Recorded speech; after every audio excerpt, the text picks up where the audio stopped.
The chamber had been designed for one purpose: to make everyone inside it feel small. That was the point. 12 towering tiers of alien delegates surrounded the central floor. The walls glowed with a soft blue light, casting an almost peaceful atmosphere over the room. The ceiling stretched so high that voices seemed to vanish before reaching it. This was where 600 years of galactic law had been written. 600 years of order. 600 years of control. 600 years of the powerful deciding what the weaker civilizations were allowed to become. All of it wrapped in beautiful words that made domination sound like protection. At the center podium stood High Arbiter Thesson.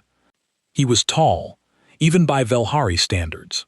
8 powerful limbs rested calmly at his sides, with his upper pair placed neatly on the edge of the podium. His voice was quiet, controlled. It always was. Thesson had never needed to shout. When you commanded 43 star systems, your authority spoke for you. He looked down at the official declaration and began reading. Humanity has failed to comply with sector expansion limitations. The chamber remained silent. 17 times, humanity has ignored direct council mandates. A few delegates shifted uncomfortably.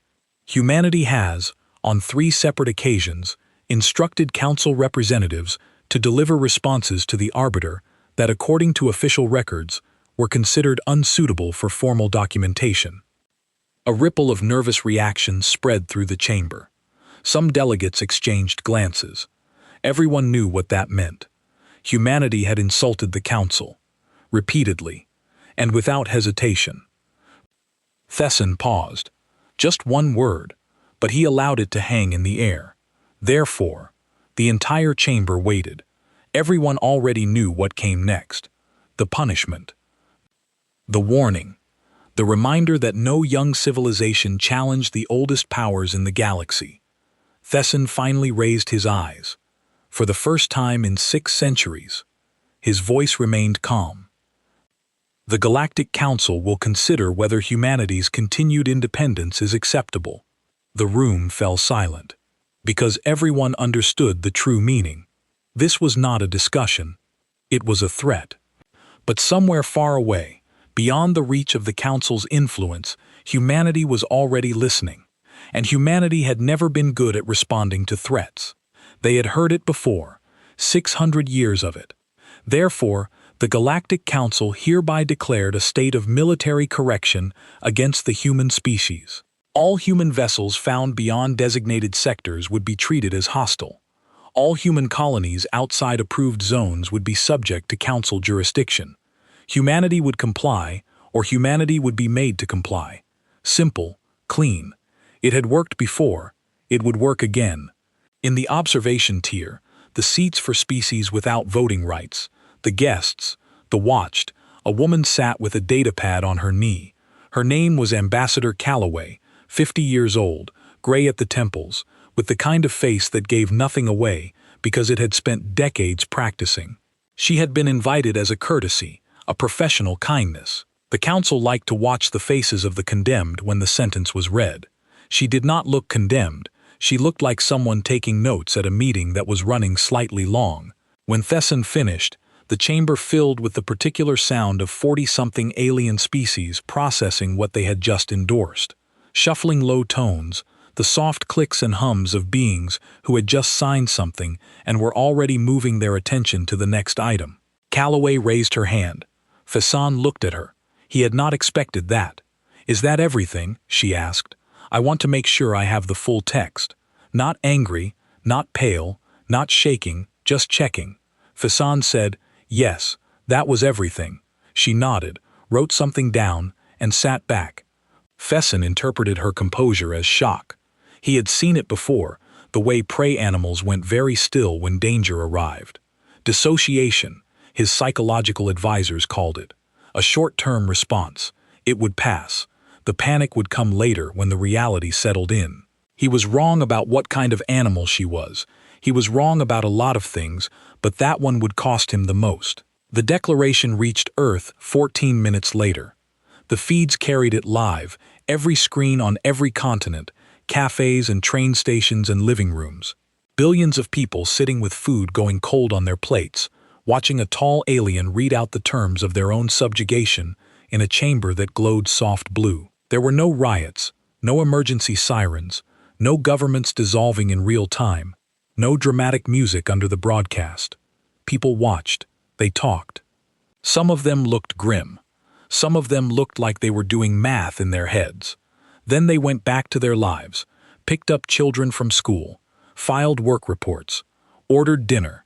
Commander de Young Park watched the feeds from a military installation on the far side of the moon. He was 34, sharp-faced, built like someone who moved fast and thought faster.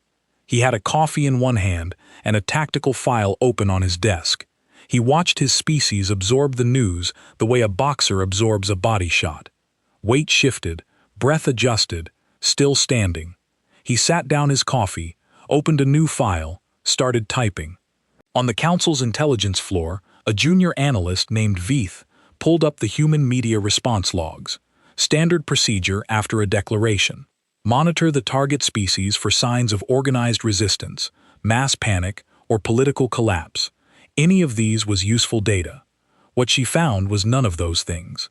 What she found was a clip, 60 years old, an archived interview with a human historian. The woman in the clip was old, small, with white hair and reading glasses pushed up on her forehead. A reporter off-screen was asking her about the nature of human conflict, about whether humanity would ever truly stop fighting. The historian had laughed, not a cruel laugh, a knowing one, like someone who had been asked if water was wet. The thing you have to understand, she said, is that humans have been fighting each other since before we had a written language. We are genuinely the most experienced warriors in our own history. Anyone who decides to fight us is at best a very enthusiastic beginner. V. Feach stared at the clip. It had 4 billion views.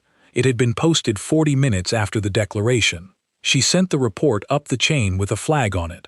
She did not know what kind of flag to attach, so she used the yellow one. Unusual content requires review. It sat in someone's queue for 3 days before anyone opened it. Counselor Sovath did not sleep that night. She was Pythony, smaller than most council members, pale green with wide, dark eyes that missed very little.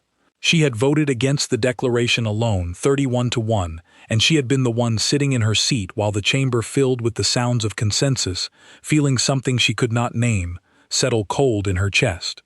Now she sat in her quarters with a data screen pulling files. Human history, not the summary, not the diplomatic brief with the softened language and the careful framing. The actual history, the wars, hundreds of them, stretching back thousands of years, before they had metal, before they had ships, before they had anything at all except the will to keep going. She read about wars that lasted 100 years. She read about species, well, not species, factions, humans fighting other humans. She read about what happened to the losers. Not always, not every time, but often enough. How the losing side got taken apart and put back together by the winning side. New borders, new governments, new rules for how you were allowed to think. She read about what humans called unconditional surrender. She had no equivalent concept in her own language. She read until the light outside her window changed. Then she closed the screen, sat in the dark, and thought about the woman in the observation tier, who had simply taken notes and asked if that was everything. Not frightened, just making sure she had the full text.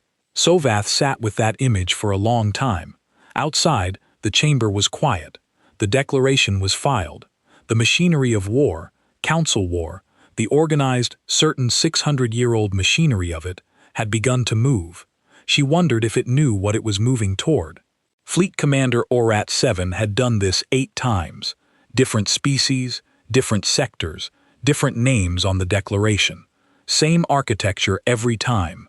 Arrive with overwhelming force.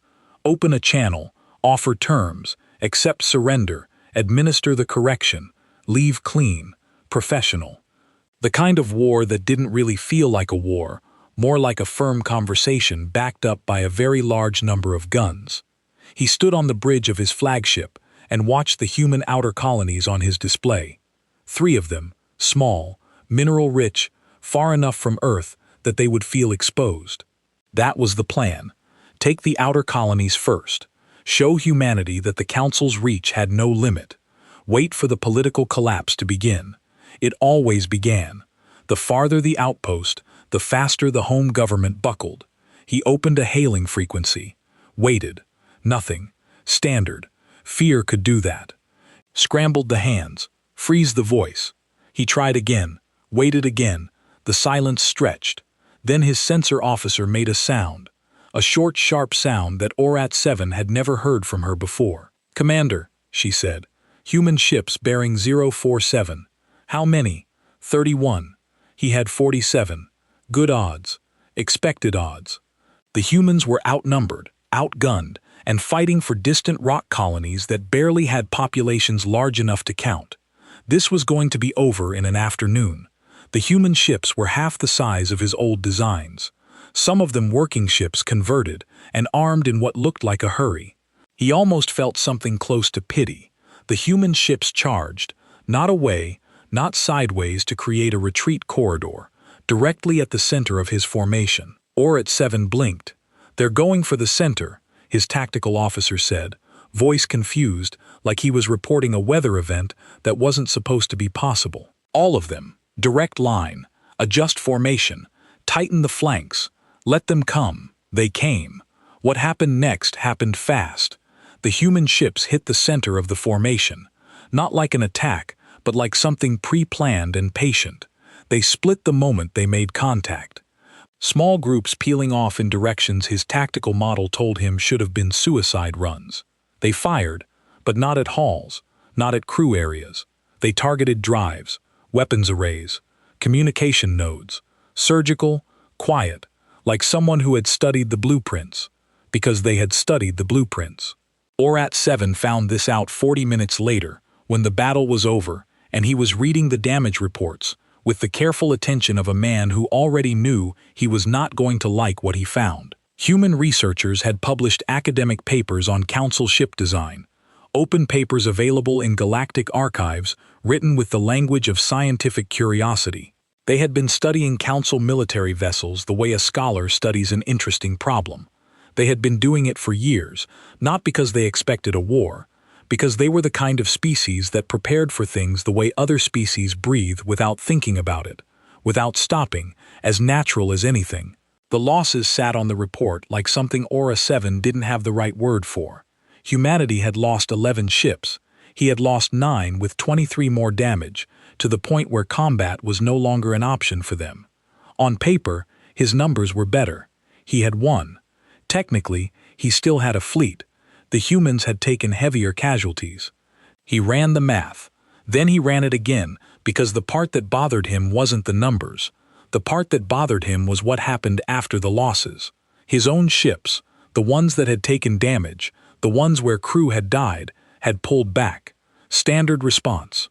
Preserve assets. Protect remaining personnel. That was how it worked. That was how it had always worked. Pain was a signal to stop. The 11 human ships had gone dark in the middle of the battle. The remaining 20 had not slowed down. They had not pulled back. They had not hailed him with a ceasefire request, which would have been reasonable. They had not changed their tactics to something more defensive, which would have been logical. They continued the offensive. He stared at the word offensive in his own report and felt something he could only describe as discomfort moving through him like cold water. He opened a search. Human military history. He was looking for something specific, the threshold. Every species had one. The point at which losses became unacceptable, where the biological logic of survival overrode the tactical objective. 17% was Council standard. Lose 17% of your force, and the math of self-preservation took over. You pulled back. You regrouped. You found a way toward negotiation. The search took a long time, not because the information was hard to find, because the concept to find the way he understood it did not appear to exist. He found something called acceptable losses in human military literature. He found it discussed, debated, argued over in human military theory going back centuries. He found passionate disagreements about where the number should be set. He did not find evidence that the number once set had ever reliably stopped anyone. He sent his report to the council with a request for guidance. The response that came back told him to press on, maintain pressure. The humans would fracture soon. They always did. Or 7 read this and said nothing. Park had been awake for 2 days when Voss called him. He was sitting in a small office on a station that smelled like recycled air and burnt coffee. 17 tactical projections open on his display, most of them saying variations of the same thing in different colors. Tell me something useful. Voss said they'll recalibrate. He said they'll bring more ships next time. Better tactics, tighter formations.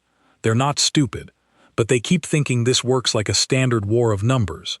Show enough force. The other side calculates the cost and decides it's too high. He stared at his display. They don't understand that we've been doing that math to ourselves for 30,000 years. We know what it looks like. We know every move. We invented most of them. Voss was quiet for a moment. Write it up, she said. Don't make it gentle. He wrote for 3 hours. All of it. The battle data, the loss ratios, the gap between what the council expected and what had actually happened. He wrote about the threshold problem, the fact that humanity had never developed a clean biological stopping point because humanity's history had never rewarded stopping. You stopped historically, and something else ate you. So you kept moving.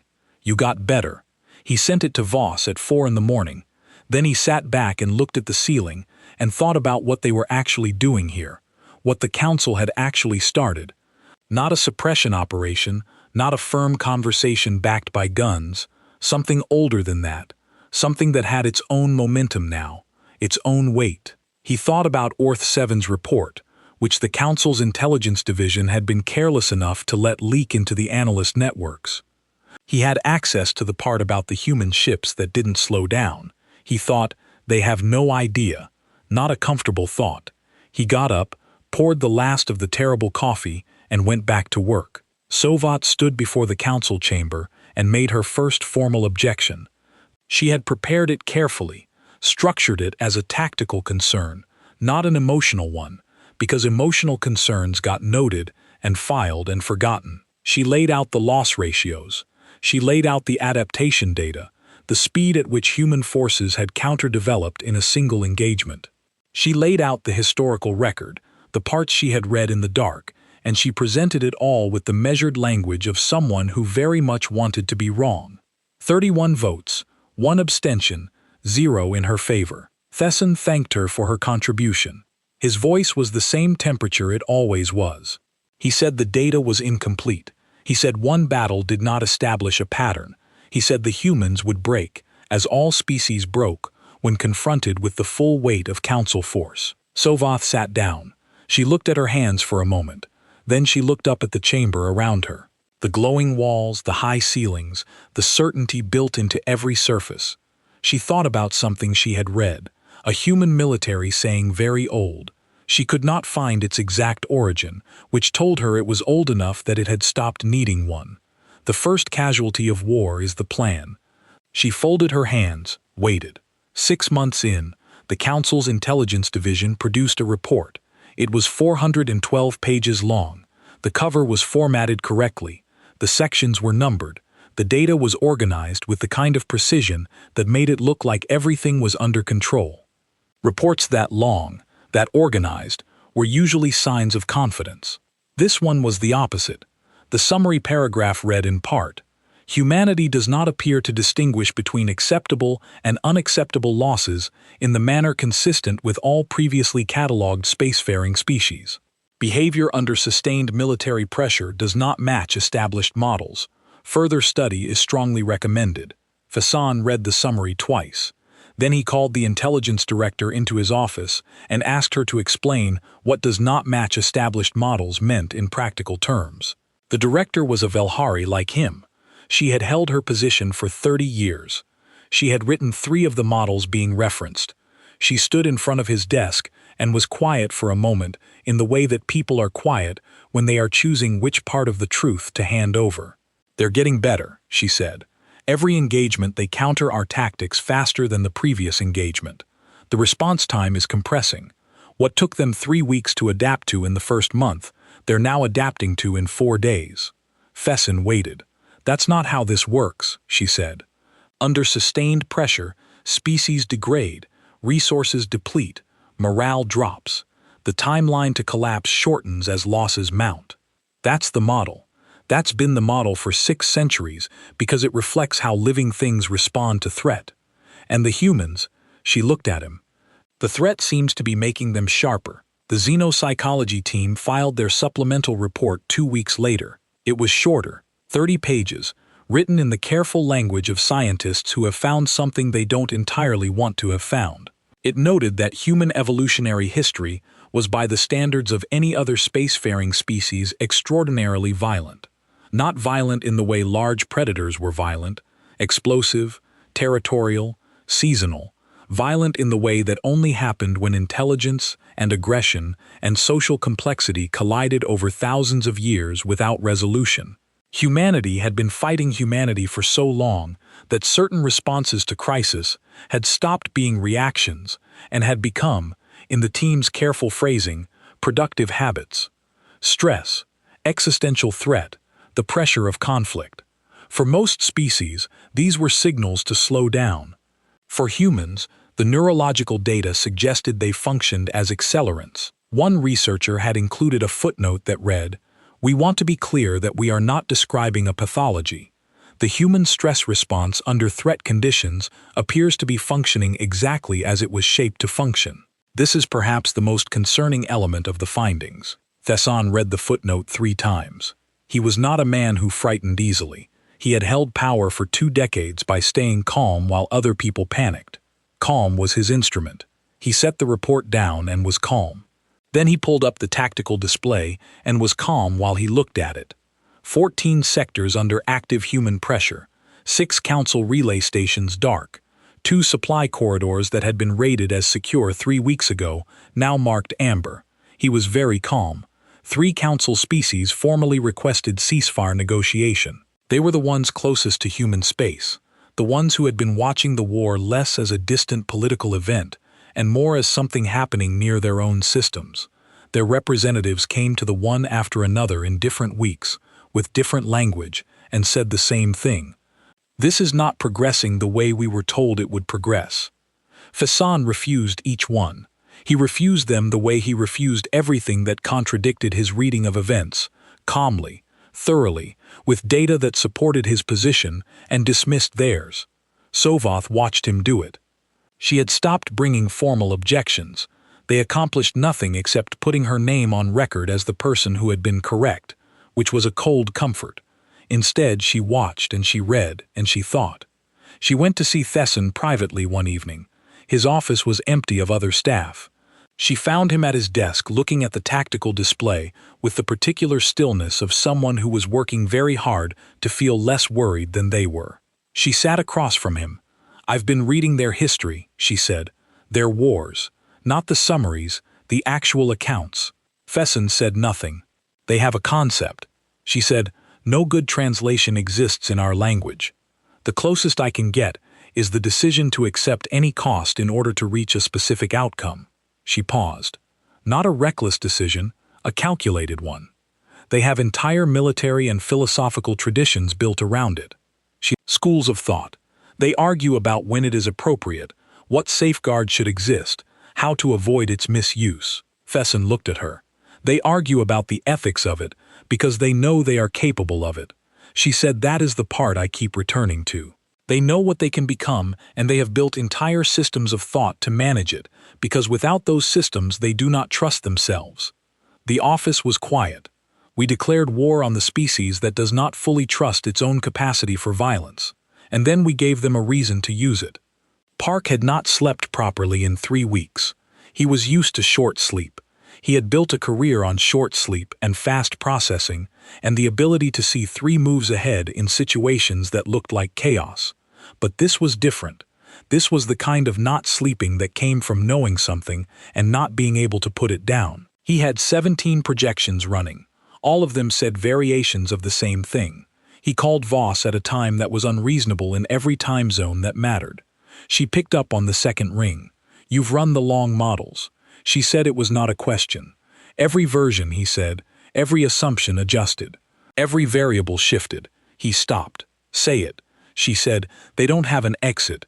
The Council, they built this as a suppression operation with a clean end point. Humanity complies. The correction ends. Everyone moves on. But that end point required us to break in the first 3 months. We didn't break. We adapted, and now they're 6 months in, and they've committed too much to pull back without it looking like defeat. And pulling back without a win means the other species watching start asking questions about whether the Council's strength is what they thought it was." Voss said nothing. "They can't stop," Park said. "And we're not stopping. And the only way this ends is if one side becomes incapable of continuing." "Write it up," Has said. "Admiral, I need you to hear what I'm saying. We have to make sure Command understands what we are preparing to become here, what we're being pushed toward." "I hear you," she said. Her voice was steady. It was the steadiness of someone who had already done the math and was carrying the answer alone in the dark until the moment it needed to be used. All of it. Fesson, alone in his office, very late on a night when he should have been sleeping, ran a search. He was looking for precedent, a species that had fought like this and still lost, something to anchor himself to, something to make the intelligence reports feel less like what he suspected they were. He searched for a long time. He found examples of humanity losing wars.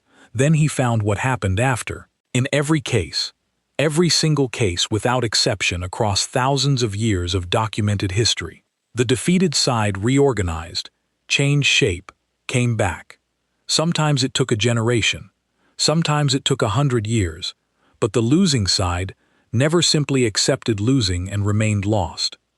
They did not have a word for permanent defeat. He found the phrase "not yet" in 18 different human languages. All of them had it. He closed the search, sat in the quiet. The tactical display glowed on the wall. 14 contested sectors, amber and red. Voss's briefing to the Joint Command lasted 40 minutes. The first 30 were strategy, fleet positions, tactical objectives, resource allocation, the language of war that sounded clean because it had to. Because if it didn't sound clean, then the people in the room would feel what it actually was, and feeling it didn't help anything. The last 10 minutes were a list. Every colony hit, every station lost, every ship that wasn't coming back, every name attached to every ship. She read every name, all of them. She did not rush. She did not skip. She stood at the front of that room full of generals and admirals and strategic minds. And she read name after name into the silence, and the silence held still and let her. When she finished, no one spoke for a long moment. Then she said, "We are going to end this war. Not pause it, not negotiate it into something slower. End it. Does anyone in this room have a problem with that objective?" No one did. The plan that came out of that room was not what the Council expected. The Council expected humanity to go for the military targets, the fleet stations, the garrison worlds, the high-value strategic positions that showed up on every war map as the things worth fighting over. That was how wars worked. You attacked the weapons, you attacked the soldiers, you won enough of those engagements until the other side could not fight anymore. Humanity went for the infrastructure, supply lines, communication relays, the logistical web that held the Council's 43-system territory together. The quiet background machinery that no one ever thought about because it had always simply been there, working, permanent, assumed. It was not permanent. Supply ships heading to Council garrison forces started arriving late. Communication relays in outer sectors went dark. Not destroyed, but captured. Small, fast human teams landing, overriding systems, redirecting traffic. Council commanders in the field began sending status reports that did not reach command, began receiving orders that did not come from command, began slowly operating in an information environment that looked correct but wasn't. Humanity had studied the infrastructure for years. Academic papers, survey records, trade route documentation filed with the Council's own administrative bodies because humanity had been a Council-adjacent civilization long enough to know how everything connected. They had maps of the Council's logistics that were more detailed than the Council's own operational files. They had been polite enough not to mention that. Orath 7 stood in the Council war room on the Capitol Station and watched the tactical display change. He had been pulled back from the front. His fleet, what remained of it, was being reformed, resupplied, made ready for the push that kept promising would settle this. He had used the time to read Park's report, which had found its way into places it wasn't supposed to be. He had read it 3 times. He had understood it in the way you could understand something intellectually while some other part of you refused to accept it. Now he stood in the war room and watched sectors go gray. Not red, gray, uncontrolled, unmonitored, gone from the board. Not because humanity had conquered them, but because the information pipeline that told command those sectors existed had been cut. They're not trying to win battles, he said. He said it quietly, not to anyone in particular. A junior officer nearby looked up. "Commander, they're trying to make the war impossible for us to continue," he said. "That's what this is. They're removing the ground under our feet." He looked at the display, gray spreading, amber turning red, red turning to the darker shade. That meant the situation was outside the model's ability to categorize. "That's not how war works," the junior officer said. Young, certain, hadn't yet learned that certainty was a thing you earned, and lost, and earned again. Or-7 looked at him, didn't say anything, went back to looking at the display. Park called Voss from a station that was 3 jumps from the front line. She was on the observation deck. He could hear the particular quality of the silence. Open, high ceiling. The kind of space where you went when you needed to think without walls close around you. "Is it working?" he asked. "Ask me in a month. I need something now. Then here's something now. The relay captures are holding. The supply disruptions are compounding. Every week they go without reliable logistics. Their forward units get weaker, and their communications get noisier. Noisy communications mean bad decisions. Bad decisions compound, and on our side, she was quiet for a moment. "We lost the Carver this morning." She said he knew the Carver, knew some of the crew. The name landed the way those names always landed. Not like information, but like weight, physical, somewhere below the ribs. "How many?" he asked. 216. He stood with that for a moment. "Are we going to be okay?" he asked.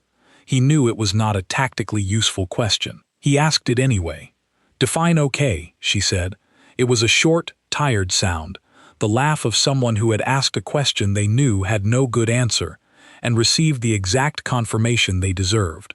They stood on their separate stations, both looking at views of the same stars, and were quiet together for a while. "Park," she said. "Yeah," he replied. "You know what we're doing here is right." It wasn't a question. It wasn't reassurance. It was her saying it out loud for both of them, because sometimes the truth needed air. "I know," he said. "Go sleep," she said. 4 hours minimum. I need you functional." He went. He managed 3.5. It was enough. Voss stayed on the observation deck after the call. She pulled up the name list on her datapad. Not the strategic documents, not the tactical projections. The names, the ones she had read at the briefing. She read them again, now alone, with no one watching in the dark, with stars outside and a soft hum of a station, doing its work around her. She had done this after every major loss, not officially, not as procedure, just because someone had to.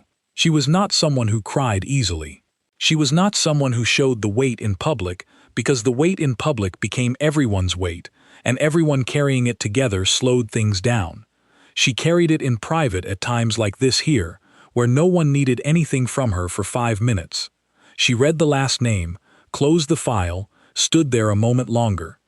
Then she straightened, put the data pad in her pocket, walked back to the operations center, where 14 people immediately looked up when she came through the door because they had been waiting for her. "Status on the Marin Sector relay," she said. "Captured and holding Admiral Keth 7 supply route still dark. Council hasn't moved to restore it. We think they don't know how. Then we keep it dark. What's next on Park's target list?"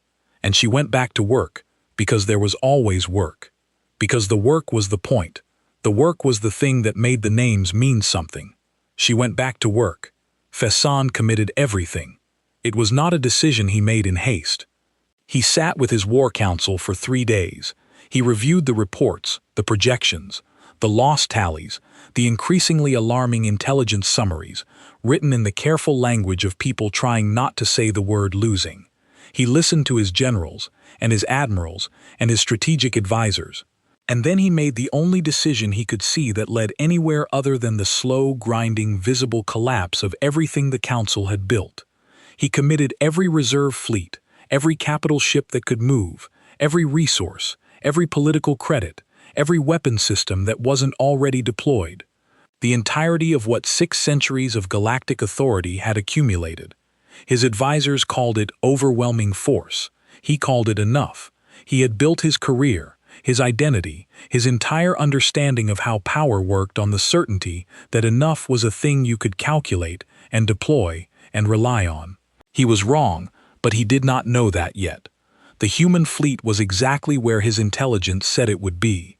That should have been reassuring. The sensor data matched the projections. The tactical picture his war room had been building for 6 weeks. The picture they had fed into their planning, into their formation design, into every decision about how to approach the final engagement, it all matched. It matched because the humans had built it for him. They had known for months that the Council's intelligence network was compromised. Not completely, not in the obvious ways that got people caught. In the subtle ways, a data feed here, an observation platform there, the kind of slow, patient leakage that takes a long time to notice and even longer to trace. They had found every compromised channel, and instead of closing them, they had used them. They had fed the Council a picture of a fleet. The fleet was real. The ships were real. The positions were real. What was not real was the story those positions told, the suggestion of weakness, the apparent defensive posture, the open flank on the eastern corridor that the planning had spent 2 weeks building an approach around. There was no open flank. There were 200 human ships parked in the space the open flank was supposed to occupy, waiting in complete calm silence, showing nothing on the frequencies the Council was monitoring. When Fasan's fleet came through, the picture changed in about 11 seconds, or at Seven's last transmission was short. He had made it back to the field for the final engagement. His ship was not a capital vessel, but he had insisted. He understood in the way that a man who has run out of alternatives understands things what was happening. He had gone back to the front because that was where he belonged. The transmission lasted 40 seconds. They knew, he said. They always knew. We were never flanking them. We were being guided. A pause. The sound of something happening in the background. Tell the orbiter. It was never about the battles. It was never. The signal cut. 11 seconds later, Thesson sat in the war room. He had 200 ships left, of the force he had committed, the force he had called overwhelming and enough. 200 ships remained in condition to receive orders. The rest were dark or captured, or retreating in directions that no longer made tactical sense, because the tactical picture had changed so completely that the word retreat had stopped meaning what it used to mean. The humans had not destroyed everything. That was the thing he could not stop noticing. They could have. He had run the numbers in his head, sitting in the silence of the war room with his staff moving quietly around him, pretending not to watch him. The human fleet had the position and the firepower. They could have finished this in an hour. They had not. His 200 ships sat in their positions, surrounded, not attacked. A hailing signal opened. Her face appeared on the screen. Voss, the human admiral. He had read her file. Career military. Born in a mountain region of the North American continent, from a family that had been military for 3 generations. She had the look of someone who had been awake for a long time and expected to be awake for a long time more. She did not look like someone celebrating. She looked like someone who had a job to finish and wanted to finish it cleanly. Arbiter, she said, I have 2 things for you. The first is terms. The second is a reason to take them. Fesson looked at her. Humans don't offer terms, he said. It came out quieter than he intended. Your history, your pattern is to absorb, to restructure, to dismantle and rebuild. That's documented. That's what you do. That's what we do to each other, Voss said. When it's a civil matter, when it's internal, when someone from the family gets out of line. She paused. You are not family orbiter. You are a neighbor we have a problem with. Those are two completely different situations. He stared at her. Also, she said, do you have any idea how much administrative work it would be to restructure 43 star systems? We have looked at that number and decided it is genuinely not worth it. He heard someone behind him make a small strangled sound. One of his staff. He could not tell if it was shock or something else. Voss was making a joke. She was making a joke. He could not process that. His models for this conversation had not included jokes. The terms were three things: full council membership for humanity, voting rights, a permanent seat. Non-negotiable, she said, and the word non-negotiable came out the same way everything else came out of her. Flat, plain, without drama, the way you stated a thing that had already been decided. The intelligence reports the council had produced about humanity, all of them unredacted, complete, to be entered into the public galactic record. So every species watching would know exactly what the council had thought they were dealing with. And the declaration of war preserved as a historical document with a single addendum, 4 words. It was their last mistake. Thesson read the terms twice. He thought about refusing. The thought lasted about 8 seconds before his mind, which was still a good mind even now, ran the numbers and told him what refusing meant. What it cost his people. What it cost every species that had put their trust in council authority. What it cost the 6 centuries of carefully maintained structure that was already even now cracking at the joints. He signed. He did not speak again during the session. Sov found him in the corridor outside the war room. She had watched the signing from the observation gallery. She had watched his face while he signed. She had not enjoyed watching it. She found him standing in the corridor with his back against the wall and his eyes focused on something that wasn't there. He looked old. He had always been old, but he hadn't looked it before. They offered terms, she said. He didn't respond. After everything, they had every reason not to, every precedent in their own history, and they offered terms. Why? She was quiet for a moment. I think, she said, that they've been at war long enough with each other, with everything, that they understand what peace costs. They know the price of it, because they've paid it before, and lost it before, and had to rebuild it before. She paused. They decided it was worth buying even from us. The corridor was empty around them. Somewhere deep in the station, things were still running, still processing, still doing the ordinary work of keeping a large structure alive. We have to be different now, Pheasant said. Yes, Sovat said. We do. He pushed off the wall, straightened. He was still tall, still the arbiter, still the person who had to walk back into a room full of people who needed someone to follow. He walked. She walked with him. Park found Voss on the observation deck. He always found her there after the big ones. It was the place she went when the job had finished its loudest part, and the quiet was new and strange and not entirely comfortable yet. He stood next to her. Stars, the distant shapes of human ships moving in slow formation, beginning the long process of standing down. They signed, he said. I know. Did you think they would? She thought about it. I thought they'd rather have a future than a monument, she said. Most people do when you give them the choice clearly enough. He looked at the stars, at all of it, the systems beyond them, the 43 political structures that were now something different than they had been a week ago. The galactic order that had bent today and would have to be rebuilt into a new shape. What happens now? He asked. She picked up her coffee from the railing where she'd left it cold. She drank it anyway. Now we build something, she said carefully, with all of them watching, and we make sure that what we build is better than what we had to break. She did not say it would be easy. She did not say it would be fast. She looked at the stars the way she had looked at the declaration on the day it was read. The way you look at something large and serious that has now become your problem to deal with. Steady, clear-eyed, already making plans.